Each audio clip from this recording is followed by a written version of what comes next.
3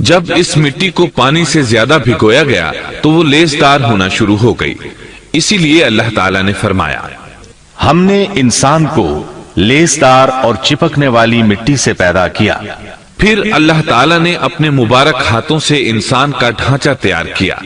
اللہ نے فرمایا، خلقت بیدی، میں نے اپنے دونوں ہاتھوں سے پیدا کیا۔ اللہ تعالیٰ نے انسان کی خلقت فرشتوں کے سپرد نہ کی، بلکہ بذات خود اسے تخلیق کے مراحل سے گزارا اور اپنے ہاتھوں سے اس کی تصویر کشی کی۔ اللہ نے انسان کو پہلے ایک مورتی کی صورت میں ڈھالا، اس کے بعد ایک مقررہ مدت تک چھوڑے رکھا، یہاں تک کہ گیلی مٹی خشک ہو گئی اور اس کا رنگ سیاہ ہو گیا، بدبو آنے لگی، پھر وہ کھنکھناتی مٹی میں بدل گئی اور آخرکار آگ پر پکی ہوئی مٹی یعنی فخار ٹھیکری کی صورت اختیار کر گئی، جس سے مٹکے وغیرہ تیار کیے جاتے ہیں۔ سیاہ مٹی کو ہماؤن کہتے ہیں اور بدبودار کو مسنون کہتے ہیں، اور کھنکھنا کر بولنے والی مٹی کو سلسال کہتے ہیں، اور ٹھیکری کی طرح کی مٹی کو الفخار کہتے ہیں۔ مختلف آیات میں یہ الفاظ وارد ہوئے ہیں۔ ہم نے تمہیں پیدا کیا اور پھر ہم ہی نے تمہاری صورت بنائی، اور یقیناً ہم نے انسان کو کھنکھناتی خشک مٹی سے پیدا کیا جو کہ بدبودار اور سیاہ گارے سے خشک ہوئی تھی۔ اللہ نے انسان کو کھنکھناتی مٹی سے پیدا کیا جو کہ ٹھیکری کی طرح تھی۔ ان تمام آیات کریمہ میں کوئی تناقض، تعارض اور اختلاف نہیں، اس لیے کہ ان مختلف آیات میں انسان کو اس کی تخلیق کے مختلف مراحل کی یاد دہانی کرائی گئی ہے۔ خلاصہ کلام یہ ہوا کہ تخلیق کے عمل کا پہلا مرحلہ تراب تھا، یعنی عام حالت والی خشک مٹی، پھر تین یعنی بھگوئی ہوئی مٹی، پھر لیسدار مٹی یعنی سلسال، پھر ٹھیکری کی طرح کی مٹی یعنی فخار، اور یہ کام جمعے کی آخری گھڑی میں کیا گیا، اور یہ دن اللہ کے لحاظ سے شمار ہونے والے دنوں میں سے ہمارے دنوں کی طرح نہ تھا، ہمارے اور اللہ کے دن مختلف ہیں۔ تخلیق آدم دراصل اللہ کا کرشمہ ہے، انسانوں کو ایک صورت عطا کی گئی۔ اس مرحلے کا تذکرہ بخاری اور مسند احمد کی ایک روایت میں ہے۔ اللہ نے آدم کو پیدا کیا اور ان کا قد 60 ہاتھ یا 60 میٹر لمبا تھا۔ تمام جنتی لوگ اس قد آدم کے ساتھ جنت میں داخل ہوں گے، اور اس وقت سے لے کر آج تک مخلوق کا قد کم ہوتا چلا آ رہا ہے۔ بعد والے لوگ گزشتہ زمانے کے لوگوں سے ہمیشہ چھوٹے قد کے ہوتے چلے آ رہے ہیں۔ بہرحال سب سے پہلے اور سب سے لمبے انسان آدم علیہ السلام تھے۔ امام احمد نے منفرد طور پر ایک روایت بیان کی ہے، اس میں رسول اکرم صلی اللہ علیہ وسلم نے آدم علیہ السلام کی لمبائی 60 ہاتھ یعنی 60 میٹر اور چوڑائی 7 ہاتھ بیان فرمائی ہے۔ سبحان اللہ! سیدنا آدم کس قدر ضخیم اور عظیم مخلوق تھے، صحیح مسلم اور مسند احمد کی روایت میں ہے۔ اللہ نے آدم کو پیدا کیا تو اسے اپنی منشا کے مطابق کچھ عرصہ ڈھانچے کی صورت میں چھوڑے رکھا۔ ابلیس اس کے ارد گرد چکر لگانے لگا۔ اس نے دیکھا کہ وہ پیٹ والا ہے۔ وہ سمجھ گیا کہ یہ مخلوق اپنے آپ پر کنٹرول نہیں کر سکے گی۔ اس حدیث سے معلوم ہوتا ہے کہ انسانوں کی طرح جنات کا پیٹ نہیں ہے، صرف انسان ایسا ہے جس کا اندر والا حصہ کھوکھلا ہے۔ بہرحال اللہ نے انسان کو اس شکل و صورت میں پیدا فرمایا۔ آدم 40 راتیں مجسمے کی صورت میں پڑے رہے۔ جسم موجود تھا لیکن روح نہیں تھی۔ ابلیس آتا، اس ڈھانچے کو ٹھوکر لگاتا تو جسم سے ایسی آواز نکلتی جیسے خالی مٹکے پر ہاتھ مارنے سے نکلتی ہے۔ اسی لیے اللہ نے بھی فرمایا ہے کہ وہ کھنکھناتی مٹی سے پیدا کیے گئے۔ آدم علیہ السلام میں روح ڈالنے سے پہلے ایک مرتبہ فرشتوں کا ان کے پاس سے گزر ہوا تو وہ کچھ گھبرا سے گئے۔ ابلیس کو تو بہت زیادہ گھبراہٹ کا سامنا کرنا پڑا۔ وہ گزرتے ہوئے ٹھوکر مارتا اور کہتا، تجھے کسی خاص مقصد کے لیے پیدا کیا گیا ہے۔ یہ کہہ کر وہ آدم کے منہ میں داخل ہو جاتا اور کمر کے راستے باہر آ جاتا اور فرشتوں سے مخاطب ہو کر کہتا، اس سے گھبرانے کی کوئی ضرورت نہیں، اگر مجھے اس پر مسلط کر دیا گیا تو میں یقیناً اسے ہلاکت میں ڈال دوں گا، اور اگر اسے مجھ پر مسلط کر دیا گیا تو بلا شبہ میں اس کی نافرمانی کروں گا۔ اندازہ کیجئے وہ تعجب کر رہا ہے کہ انہیں کیوں پیدا کیا گیا ہے۔ اس کی آدم علیہ السلام سے دشمنی کس قدر پرانی ہے، گویا ابتدا ہی سے یہ عداوت پر ڈٹ گیا تھا۔ بہرحال اللہ نے آدم میں روح پھونکی۔ اس مضمون کو قرآن مجید میں جا بجا ذکر کیا گیا ہے۔ اللہ تعالیٰ فرماتے ہیں، جب میں اس کو ٹھیک ٹھاک کر لوں اور اس میں اپنی روح پھونک دوں تو تم سب اس کے سامنے سجدے میں گر پڑنا۔ ایک اور جگہ فرمایا، اللہ تعالیٰ کے نزدیک عیسیٰ علیہ السلام کی مثال ہو بہو آدم علیہ السلام کی مثال ہے۔ اللہ نے انہیں مٹی سے بنا کر کہا ہو جا، وہ ہو گئے۔ اللہ نے آدم علیہ السلام کو مٹی سے پیدا کیا، اپنے ہاتھوں سے بنایا، پھر اس میں روح پھونکی۔ اس کا مفصل بیان احادیث میں موجود ہے۔ جب ان میں روح پھونکی گئی اور ابتدا میں روح جیسے ہی سر کے اندر داخل ہوئی، آدم علیہ السلام کو چھینک آ گئی۔ فرشتوں نے آدم علیہ السلام سے کہا الحمدللہ کہیے۔ انہوں نے کہہ دیا۔ اللہ کی اس تعریف کے جواب میں اللہ تعالیٰ نے فرمایا رحمک ربک، یعنی تجھ پر تیرا رب رحم فرمائے۔ سبحان اللہ، اللہ ذوالجلال والاکرام نے آدم علیہ السلام میں روح مکمل ہونے سے پہلے ہی انہیں اپنی رحمت سے سرفراز فرما دیا۔ بہرحال جب روح ان کی آنکھوں میں داخل ہوئی اور انہوں نے جنت کے پھلوں کو دیکھا تو ان میں غور و فکر کرنے لگے۔ جب روح پیٹ میں داخل ہوئی تو کھانے کی طلب محسوس ہوئی۔ ابھی روح ٹانگوں تک پہنچی نہیں اور کھانے کی خواہش پہلے ہی محسوس ہونے لگی۔ اس جلد بازی اور عجلت کی وجہ سے اللہ تعالیٰ نے فرمایا انسان جلد باز مخلوق ہے۔ جب آدم علیہ السلام کو پیدا کر دیا گیا تو اللہ تعالیٰ نے ان کی پشت پر ہاتھ پھیرا۔ ہاتھ پھیرتے ہی ان کی پشت سے قیامت تک پیدا ہونے والے انسان باہر نکل آئے۔ آدم کی تمام اولاد ان کے سامنے ظاہر ہو گئی، اور یہ بات نہایت وضاحت اور صراحت کے ساتھ قرآن مجید اور احادیث مبارکہ میں موجود ہے۔ مسلم بن یسار رحمت اللہ علیہ بیان کرتے ہیں کہ سیدنا عمر بن خطاب رضی اللہ عنہ سے کسی نے اس آیت کریمہ کے بارے میں پوچھا، اور جب آپ کے رب نے اولاد آدم کی پشت سے ان کی اولاد کو نکالا اور ان سے انہی کے بارے میں اقرار لیا کہ کیا میں تمہارا رب نہیں، سب نے جواب دیا ہاں کیوں نہیں، ہم سب گواہ بنتے ہیں، تاکہ تم لوگ قیامت کے روز یوں نہ کہو ہم تو اس سے محض بے خبر تھے، یا یوں کہو کہ پہلے پہلے شرک تو ہمارے بڑوں نے کیا اور ہم ان کے بعد ان کی نسل میں ہوئے، لہذا کیا تو ان غلط راہ والوں کے فعل پر ہمیں ہلاکت میں ڈالے گا؟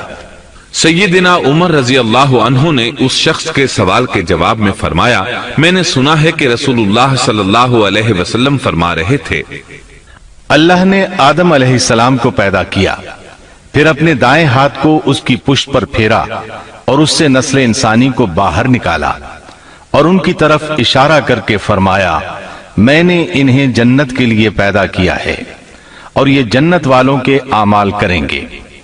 پھر اپنے ہاتھ کو دوبارہ آدم علیہ السلام کی پشت پر پھیرا اور اس سے نسل انسانی کو باہر نکالا اور ان کی طرف اشارہ کر کے فرمایا میں نے انہیں آگ کے لیے پیدا کیا ہے اور یہ آگ والوں کے اعمال کریں گے۔ اس پر ایک شخص نے نبی اکرم صلی اللہ علیہ وسلم سے سوال کیا اے اللہ کے رسول صلی اللہ علیہ وسلم، تو پھر ہمارے اعمال کس حساب میں شمار ہوں گے؟ آپ نے جواب میں فرمایا اللہ تعالیٰ جب کسی بندے کو جنت کے لیے پیدا کرتا ہے تو اس سے جنت والوں کے کام کرواتا ہے، حتیٰ کہ جنت والے اعمال میں سے ہی کسی عمل پر اس کا موت سے سامنا ہوتا ہے، اس وجہ سے اللہ اسے جنت میں داخل کرتا ہے، اور جب اللہ کسی بندے کو آگ کے لیے پیدا کرتا ہے تو اسے آگ والے اعمال پر لگا دیتا ہے، یہاں تک کہ وہ آگ والے اعمال میں سے کسی عمل پر مرتا ہے، اس کی وجہ سے اللہ اسے آگ میں داخل کر دیتا ہے۔ ہر شخص کے لیے اس کام میں آسانی پیدا کر دی جاتی ہے جس کے لیے وہ پیدا کیا گیا ہے۔ لیکن یہ بات ذہن میں ہر وقت موجود رہنی چاہیے کہ اللہ نے انسان کو اختیار دے رکھا ہے کہ وہ اپنی عقل اور فکر کی روشنی میں اللہ کے احکامات پر عمل پیرا ہو کر خود کو جنتی بنا لے، یا عقل کا درست استعمال نہ کرتے ہوئے شیطان کا پٹا گلے میں ڈال لے اور جہنم میں جگہ بنا لے۔ یہ تو اللہ نے انسان کو اختیار دے رکھا ہے، اس کی مرضی کہ جنت والے اعمال کرے یا جہنم والے۔ ہر انسان میں دونوں طرف جانے کی طاقت اور صلاحیت موجود ہے۔ اللہ نے انسان کو مجبور نہیں بنایا، البتہ ہر انسان کو جو بھی رویہ اختیار کرنا تھا اللہ کو اس کا علم تھا، اور اس کا علم برحق ہے، قطعی ہے، اس میں کوئی غلطی نہیں ہو سکتی، اس لیے اس نے اپنے علم کے مطابق تقدیر لکھ دی۔ اب ہم جو کچھ کرتے ہیں تقدیر سے مجبور ہو کر نہیں کرتے، بلکہ اپنے اختیار سے کرتے ہیں، اور چونکہ تقدیر بھی اللہ کے حکم سے لکھی گئی اس لیے اس میں بھی کوئی خطا واقع نہیں ہوتی۔ لہذا تقدیر کا یہ مطلب نہیں کہ انسان تقدیر کی بنا پر ہدایت ماننے یا نہ ماننے پر مجبور ہے، ایسی بات قطعاً نہیں۔ اور درست بات یہ ہے کہ تقدیر کا مسئلہ بہت زیادہ پیچیدہ ہے اور مشکل ترین مسائل میں سے ہے، یہاں اس کی تفصیل کا موقع نہیں۔ جب اللہ نے آدم علیہ السلام کو پیدا کر لیا اور اس میں اپنی روح پھونک دی تو فرشتوں کو حکم دیا کہ آدم کو سجدہ کریں۔ ابلیس ایک بہت نیک اور بزرگ جن تھا، اس نے کبھی اللہ کی نافرمانی نہیں کی تھی، اسی بنا پر وہ بلند مرتبہ پا کر فرشتوں میں شامل ہو چکا تھا، لیکن فرشتوں کی جنس سے قطعاً نہیں تھا۔ اللہ نے اسے اطاعت اور فرمان برداری کا صلہ دیا تھا، اس کی عزت اور اکرام کرتے ہوئے آسمان میں بسایا تھا۔ لمحہ بھر کے لیے بھی اس نے اللہ کی نافرمانی نہیں کی تھی، اور پھر اللہ نے آدم کو سجدہ کرنے کا حکم دیا، اور اس حکم کے مخاطب فرشتے اور ابلیس تھے۔ صرف فرشتوں کے لیے یہ حکم نہیں تھا بلکہ ابلیس بھی اس حکم میں شامل تھا، کیونکہ اللہ تعالیٰ فرماتے ہیں، اور یقیناً ہم نے تمہیں پیدا کیا، پھر ہم ہی نے تمہاری صورت بنائی، پھر ہم نے فرشتوں سے کہا کہ آدم کو سجدہ کرو، تو سوائے ابلیس کے سبھی نے سجدہ کیا، وہ سجدہ کرنے والوں میں شامل نہ ہوا۔ اللہ تعالیٰ نے فرمایا، تجھے کس چیز نے سجدے سے روک دیا جبکہ میرا حکم تیرے لیے بھی تھا؟ تو اس سے ثابت ہوا اس حکم میں فرشتوں کے ساتھ ابلیس بھی شامل تھا، کیونکہ قرآن میں اذ امرتک کے الفاظ ہیں۔ اس کا مطلب ہے کہ میں نے تجھے حکم دیا تھا، اور پھر ابلیس نے جواب میں یہ نہیں کہا کہ تو نے تو مجھے حکم ہی نہیں دیا تھا، بلکہ اس نے سجدہ نہ کرنے کی وجہ یہ بتائی۔ اس نے کہا، میں سجدہ کیوں کروں، میں اس سے بہتر ہوں، اس لیے کہ تو نے مجھے آگ سے پیدا کیا اور اسے مٹی سے۔ اللہ نے حکم دیا، تو اس سے نیچے اتر جا۔ غرض جب ابلیس نے نافرمانی کی، سرکشی اور تکبر کا مظاہرہ کیا، تو اس وقت اللہ تعالیٰ اور اس کے درمیان مکالمہ ہوا۔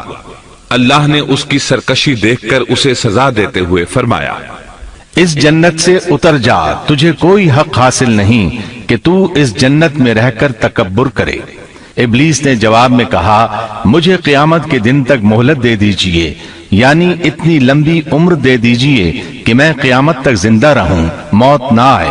اللہ نے فرمایا، تجھے مہلت دے دی گئی، لیکن ایک وقت مقررہ تک۔ اور جب شیطان اس طرف سے مطمئن ہو گیا کہ اسے مہلت مل گئی، تب اس نے کہا، چونکہ تو نے مجھے گمراہ کر دیا ہے، اس وجہ سے میں قسم کھاتا ہوں کہ میں انسانوں کی گمراہی کے لیے تیرے سیدھے راستے پر بیٹھ جاؤں گا، پھر ان کے آگے سے، ان کے پیچھے سے، ان کے دائیں سے، ان کے بائیں سے، ان کے پاس آؤں گا، اور آپ ان میں سے اکثر لوگوں کو شکر گزار نہیں پائیں گے۔ اللہ تعالیٰ نے شیطان کا رد کرتے ہوئے فرمایا، یہاں سے ذلیل و خوار ہو کر نکل جا، ان میں سے جو شخص بھی تیرا حکم مانے گا میں ایسے تمام گمراہوں سے جہنم کو بھر دوں گا، جو انسان بھی تیرا پیروکار بنے گا وہ جہنم کا مستحق اور حقدار ٹھہرے گا۔ ایک اور مقام پر اللہ تعالیٰ فرماتے ہیں، جب ہم نے فرشتوں کو حکم دیا کہ آدم کو سجدہ کرو تو ابلیس کے سوا سب نے سجدہ کیا۔ اس نے کہا، کیا میں اسے سجدہ کروں جسے تو نے مٹی سے پیدا کیا ہے؟ اچھا دیکھ لے، اسے تو نے مجھ پر فضیلت دی ہے، اگر مجھے بھی تو نے قیامت تک ڈھیل دی تو میں سوائے چند لوگوں کے اس کی اولاد کو گمراہ کروں گا۔ اس پر اللہ نے فرمایا، جا ان میں سے جو بھی تیرا فرمانبردار ہو جائے گا تو تم سب کی سزا جہنم ہے جو پورا پورا بدلہ ہے۔ ان میں سے تو جسے بھی اپنی آواز کے ساتھ بہکا سکتا ہے بہکا لے، اور ان پر اپنے سوار اور پیادے چڑھا لا، یعنی اپنے گھڑ سوار لشکر اور پیدل لشکر کو چڑھا کر لے آ، اور اپنا ہر داؤ، ہر ترکیب اور ہر اسلحہ استعمال کر لے، اور ان کے مالوں اور اولاد میں بھی شرکت کر لے، اور تو انہیں دل بہلانے والے وعدے دے لے، یعنی ان کے برے اعمال بنا سنوار کر انہیں دکھا اور غلط خواہشات دلا، جنت، دوزخ اور دوبارہ زندہ نہ ہونے کے وعدے دے، اور ان سے شیطان کے جتنے بھی وعدے ہوتے ہیں سب کے سب سراسر فریب ہیں۔ یقیناً میرے سچے بندوں پر تیرا کوئی قابو اور غلبہ نہیں ہوگا، تیرا رب کارسازی کرنے والا کافی ہے۔ اسی طرح بہت سی آیات میں پہلی معصیت الہی کا ذکر کیا گیا ہے۔ سب سے پہلا نافرمان ابلیس ملعون تھا۔ وہ خبیث اللہ کے سامنے تکبر اور انات سے بھرپور جواب دیتا رہا۔ اسی وجہ سے اللہ نے اسے کافر کا لقب دیا۔ کافر اسے کہتے ہیں جو نعمت کا انکار کرے۔ اللہ نے اس پر اتنا فضل و کرم اور انعام و احسان کیا کہ بلند ترین مرتبے تک پہنچا دیا، لیکن اس نے اللہ کی اس نعمت کی قدر نہ کی، پرواہ نہ کی اور کفر کا راستہ اختیار کیا۔ سب سے پہلا گناہ تکبر تھا۔ اسی لیے علماء کرام فرماتے ہیں تمام گناہوں کی جڑ تکبر اور غرور ہے۔ نبی اکرم صلی اللہ علیہ وسلم نے اپنی امت کو تکبر نہ کرنے کا سختی سے حکم فرمایا، اس کی برائی، وبال اور ہلاکت سے آگاہ فرمایا۔ آپ نے فرمایا، اللہ اس شخص کی طرف رحمت سے دیکھے گا بھی نہیں جس نے تکبر کی بنا پر کپڑا ٹخنوں سے نیچے لٹکایا۔ اس کے علاوہ نبی صلی اللہ علیہ وسلم نے تو مطلقاً فرما دیا، وہ شخص جنت میں داخل ہونے کے قابل نہیں جس کے دل میں ذرہ برابر بھی تکبر ہے۔ جو شخص اپنے کپڑے، اپنے مکان اور اپنے قبیلے پر فخر کرتا ہے اس سے اللہ کی رحمت اٹھ جاتی ہے۔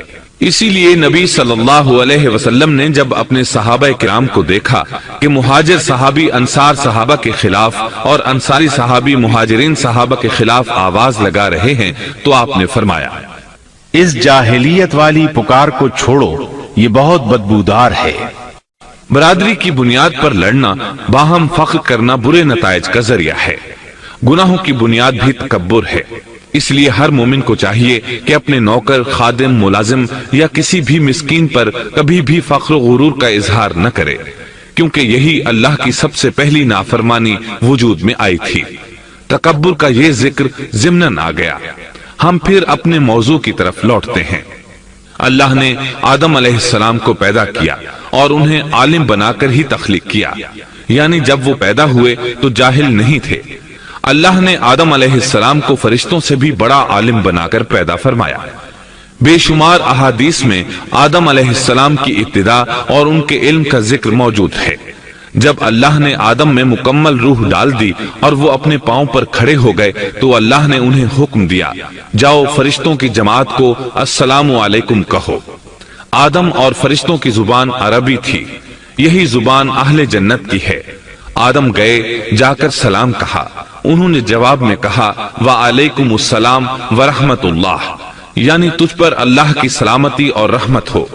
اللہ نے فرمایا، یہ تیرا اور تیری اولاد کا آپس میں ایک دوسرے کو تحفہ اور ہدیہ ہے۔ اللہ نے آدم علیہ السلام کو ابتدا ہی میں تمام نام سکھا دیے۔ مفسرین نے ان ناموں کے بارے میں بہت بحثیں ذکر کی ہیں۔ مضبوط موقف سیدنا عبداللہ بن عباس رضی اللہ عنہما کا ہے کہ اللہ نے آدم علیہ السلام کو ہر چیز کا نام سکھا دیا تھا۔ مثلا یہ پہاڑ ہے، یہ سمندر ہے، یہ پرندہ ہے، یہ درخت ہے وغیرہ۔ وہ آسمان اور زمین کی ہر چیز کا نام جانتے تھے۔ یہ علم کیسا تھا، انسان نے کس طرح ہر چیز کا نام پہچان لیا۔ یقیناً اللہ انسان میں یہ طاقت پیدا کر سکتا ہے کہ وہ ہر علم کا احاطہ کر سکے۔ اللہ نے آدم علیہ السلام کو ہر چیز کا نام اور اس کی صنعت اور کام بھی معلوم کرا دیا۔